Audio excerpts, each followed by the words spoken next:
sa ating balitang lokal, nasa kabilang linya natin si Arya Lea. Ang balitang tinutukan niya ngayong araw ay ang pagpasok ng Gimba West District Gymnastics, Taekwondo at Swimming teams sa Central Luzon Regional Athletic Association Meet o yung tinatawag na Clara Meet para sa taong 2025. Ibalita mo yan, Arya Lea. Ayan, magandang tanghali kasamang Army at sa mga nakabang sa ating Facebook live streaming ngayong araw.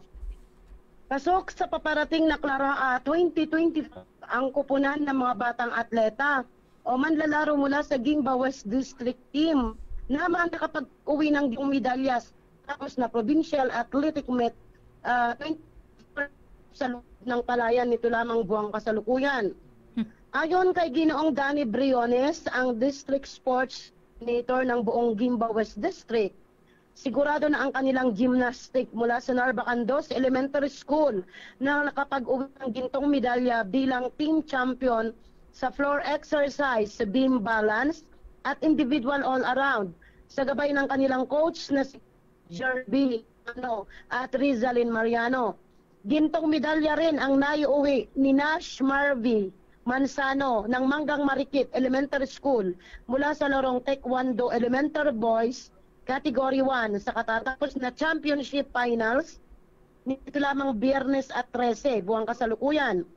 Gintong medalya rin ang naiuwi ng swimmer na si Benji Rovi Zamora ng Gimba West Central School kung saan gintong medalya rin mula sa 100-meter backstroke.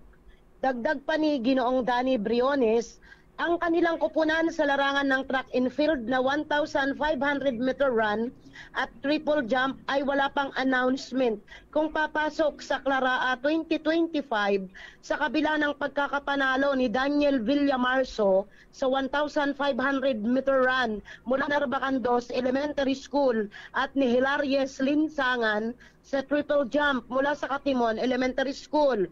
Sa kabuuan, nakapag-uwi ang Gimba West District ng 15 gold medals, 11 silver at 14 bronze at muling naghahanda para sa ganganaping Clara 2025 sa probinsya ng Aurora. Arya Lea para sa balitang lokal ng radyo nating Gimba 105.3 FM, tuloy-tuloy sa pagbabalita at serbisyo. Sama-sama tayo, Pilipino. Maraming salamat, Arya Lea. Nandyan ka pa ba sa... kailan ba nangyari yung meet ulit?